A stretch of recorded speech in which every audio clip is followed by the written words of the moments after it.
Hello everyone, आपका स्वागत है हमारी वीडियो में। तो पिछली वीडियो में हमने एक्सटेंसिव एंड इंटेंसिव प्रॉपर्टीज़ के बारे में पढ़ लिया था। आज पढ़ते हैं हीट कैपेसिटी। हीट कैपेसिटी क्या है? Extensive property. It is the amount of heat required to change an object temperature by 1 degree.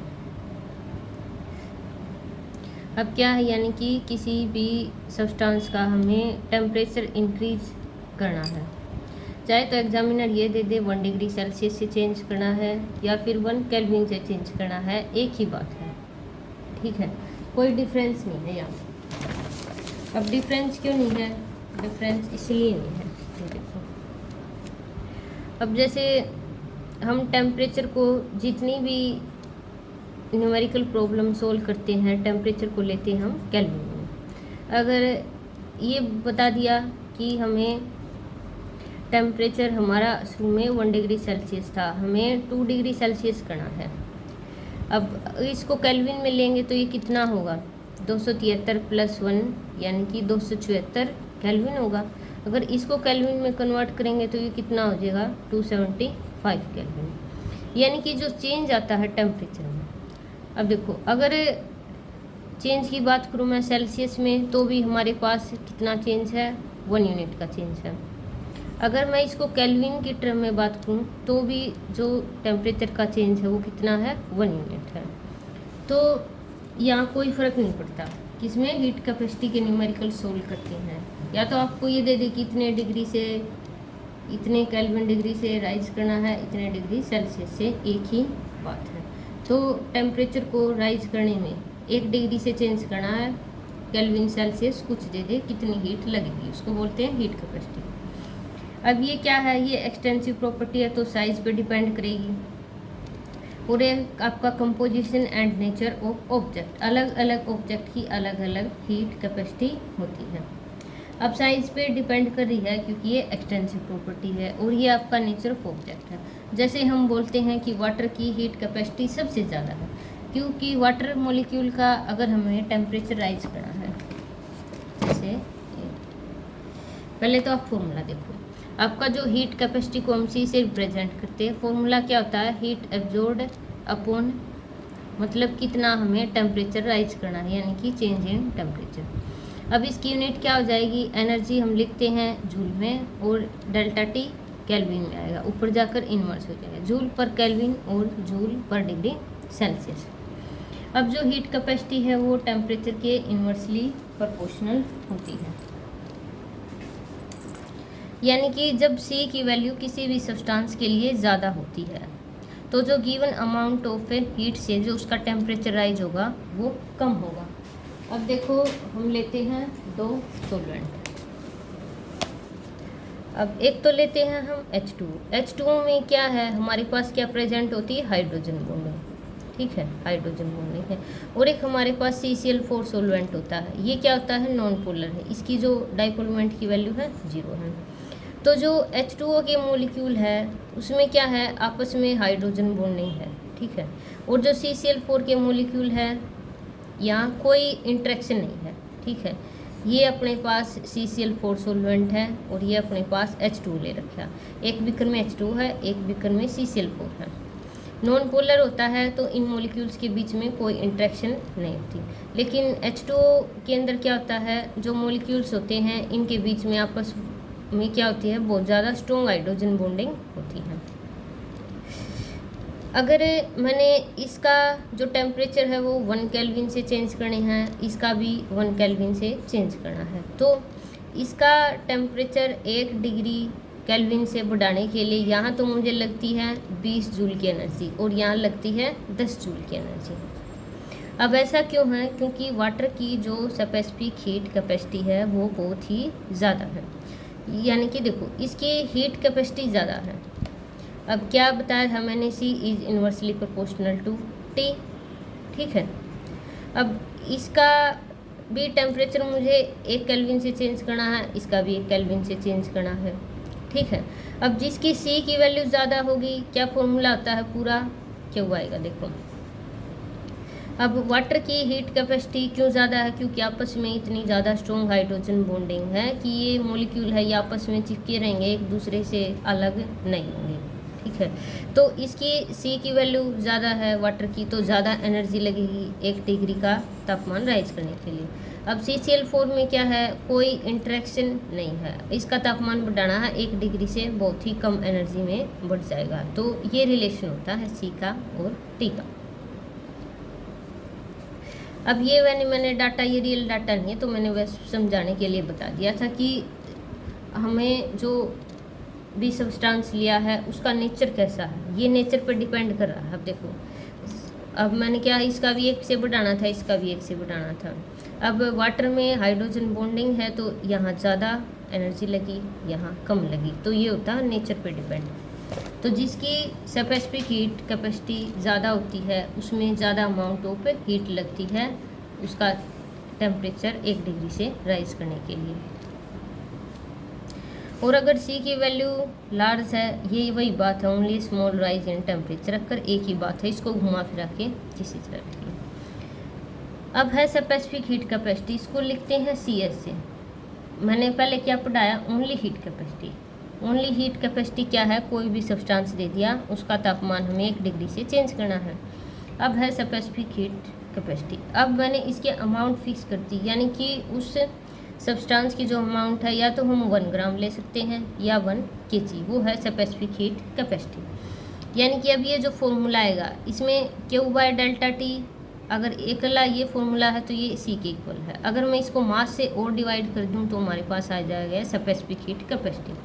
इसकी यूनिट क्या हो जाएगी, जूल है पर kg। अगर मास मैंने किलोग्राम में लिया है तो पर kg, अगर ग्राम में लिया है तो पर ग्राम डिग्री सेल्सियस। तो अगर अकेली हीट कैपेसिटी है तो फॉर्मूला क्या आता है, Q/ΔT। अगर स्पेसिफिक ले लिया तो हम इसको मास से और डिवाइड कर देंगे, यानी कि वो पर ग्राम में आएगी या फिर पर kg में आएगी। और वो सिर्फ किस पर डिपेंड करेगी, ऑब्जेक्ट के नेचर पर डिपेंड करेगी, और इंटेंसिव प्रॉपर्टी हो जाएगी, अमाउंट पर डिपेंड नहीं करेगी फिर। अब इसी तरह है मोलर हीट कैपेसिटी, यानी कि अब हमें 1 मोल ऑफ सब्सटेंस लेना है। अब क्या है, यहाँ तो हमने सीधा मास लिया था, अब हम मोल की बात करने लगे, यानी कि 1 मोल का तापमान इंक्रीज करना है। तो फॉर्मूले में नीचे क्या चेंज होगा, जब हमने मास की जगह ऊपर क्या लिया था, स्पेसिफिक में मास लिया था, तो मोलर हीट कैपेसिटी में हम टोटल मोल से डिवाइड कर देंगे। तो जो हीट कैपेसिटी निकल के आएगी वो क्या होगी, मोलर हीट कैपेसिटी। ये भी नेचर पर डिपेंड करेगी, अमाउंट पे डिपेंड नहीं करेगी। तो इंटेंसिव प्रॉपर्टी, इसकी यूनिट क्या होगी, जूल पर केल्विन पर मोल। तो हमें पेपर में ध्यान से देखना है कि कौन सी हीट कैपेसिटी की बात कर रहा है। अब है heat capacity at constant pressure. अब मैंने बताया था कि जितनी भी रिएक्शन हम करते हैं, जैसे लैब में हमने एक्सपेरिमेंट किए होंगे, तो प्रेशर कांस्टेंट रहता है। तो कांस्टेंट प्रेशर पे जो हीट कैपेसिटी आती है उसको हम बोलते हैं CP।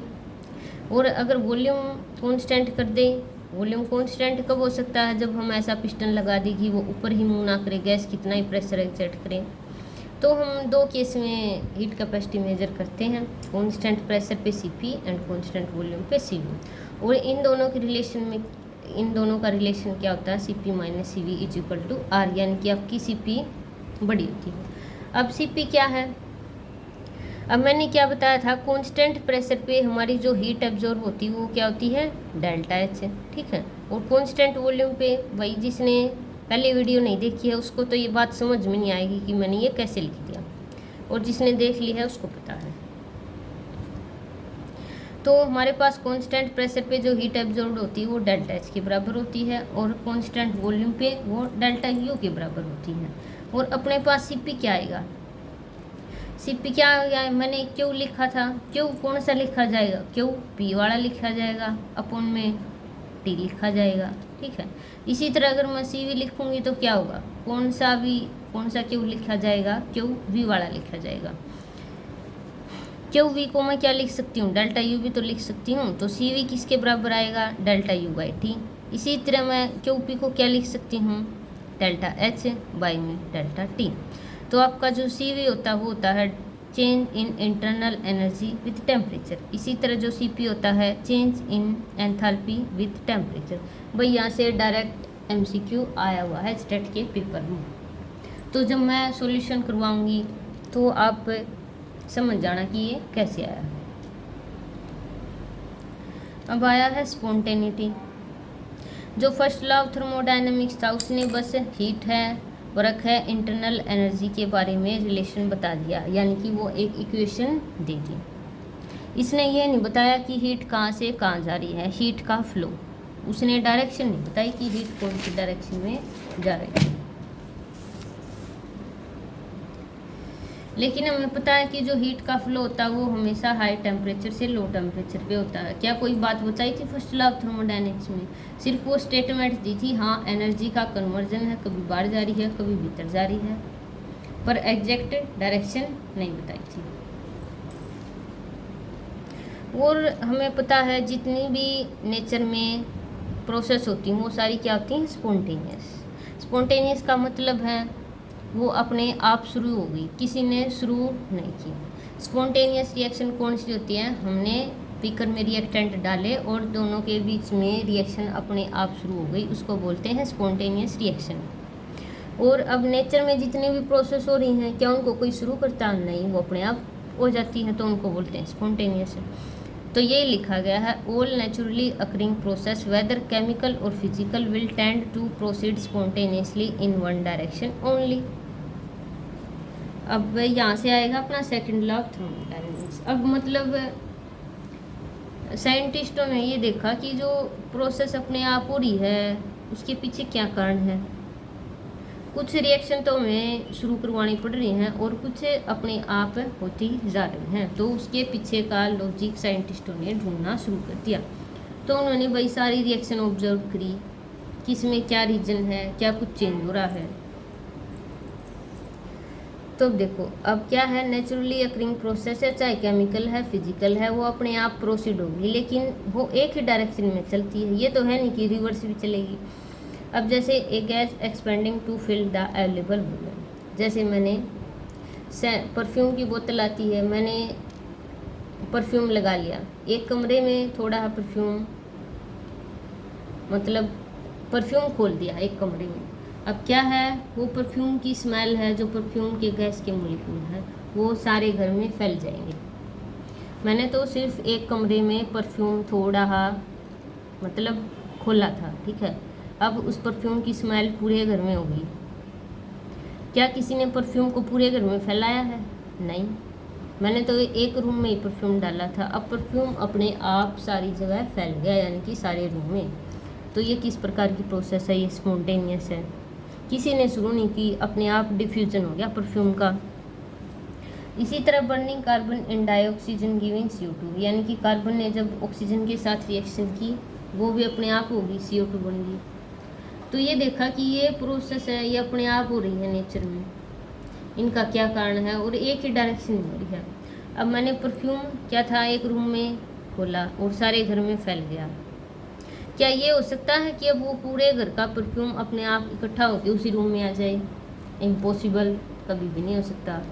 यानी कि अपने आप तो नहीं हो सकता, उसके लिए हमें कुछ ना कुछ जुगाड़ बैठाना पड़ेगा।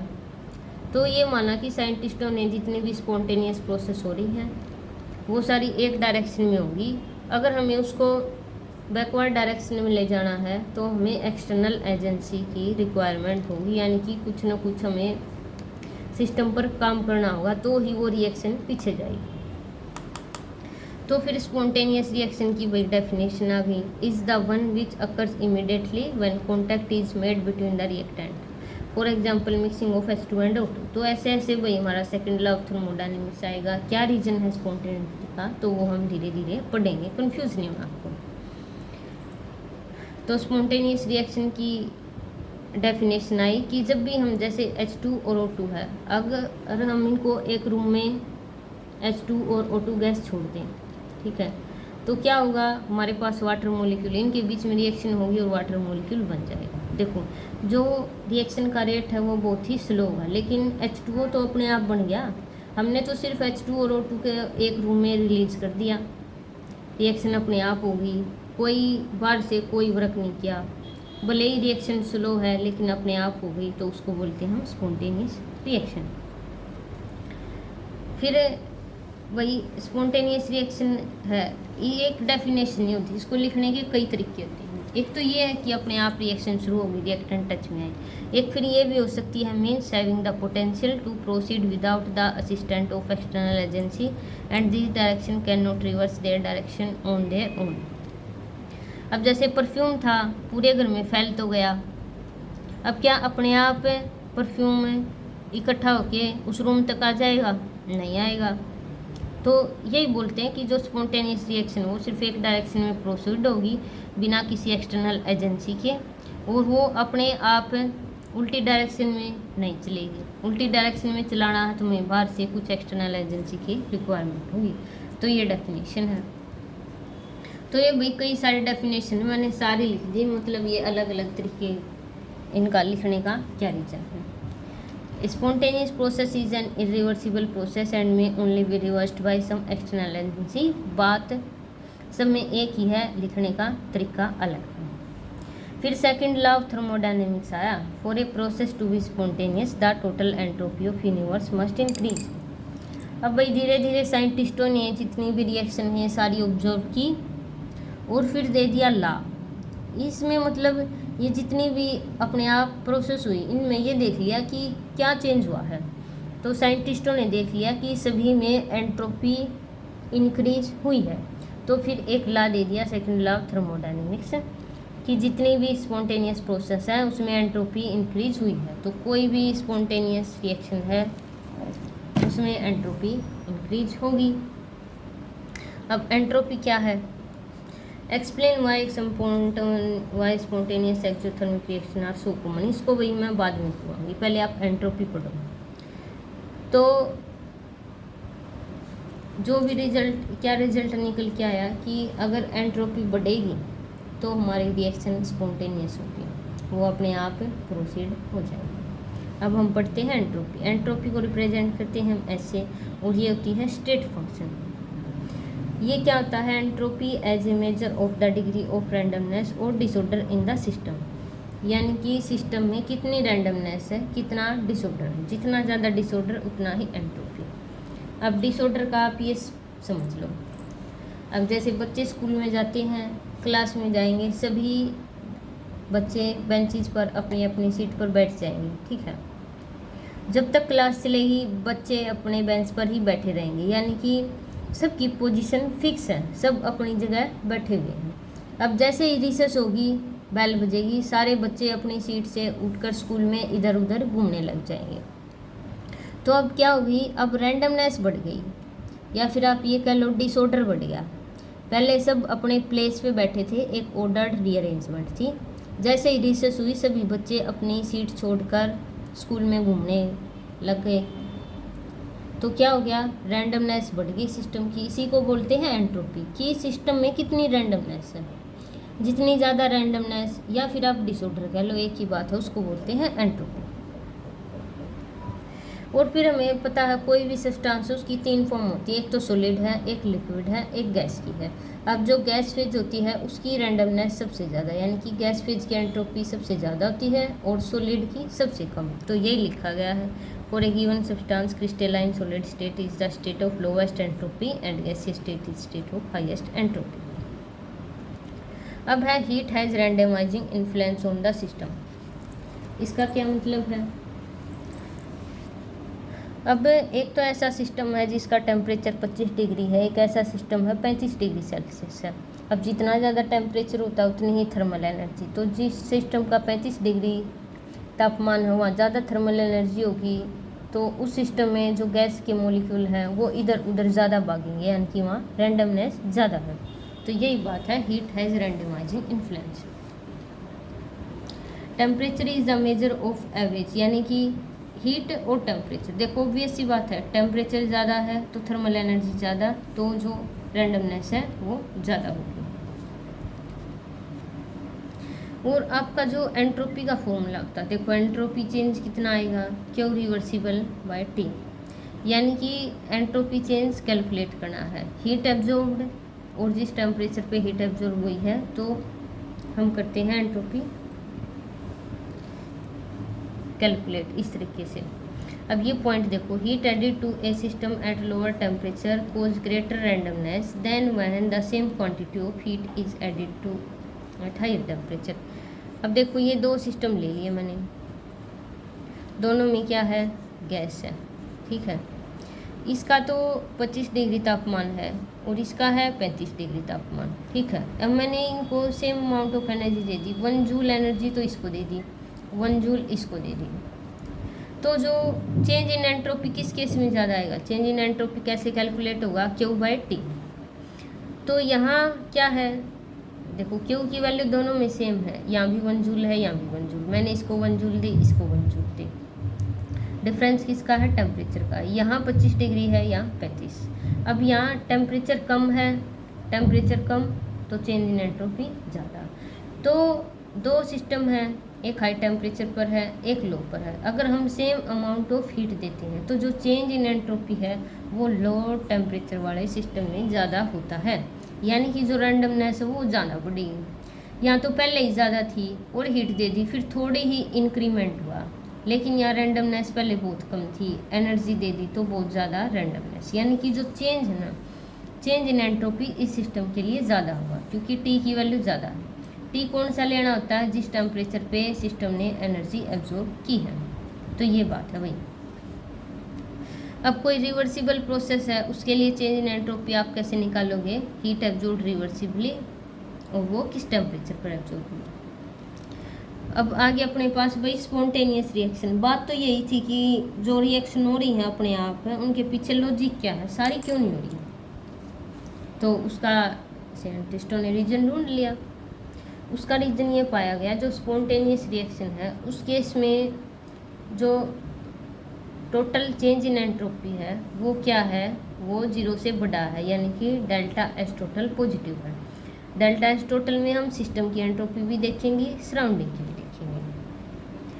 जो टोटल डेल्टा एस अगर उसकी वैल्यू पॉजिटिव है तो वो रिएक्शन होगी स्पॉन्टेनियस। अब डेल्टा एस टोटल किसके बराबर है, सिस्टम प्लस सराउंडिंग। भले ही सिस्टम की डिक्रीज हो गई हो, अगर सराउंडिंग की वैल्यू बढ़ गई है तो भी ओवरऑल रिएक्शन स्पॉन्टेनियस होगी, ठीक है। तो किसी भी रिएक्शन, कोई भी रिएक्शन दे दी पेपर वाले ने, अगर ये पूछ लिया स्पॉन्टेनियस है या नॉन स्पॉन्टेनियस, तो हम डेल्टा एस टोटल कैलकुलेट करेंगे। उस टोटल में हम सिस्टम की भी कैलकुलेट करेंगे और सराउंडिंग की भी कैलकुलेट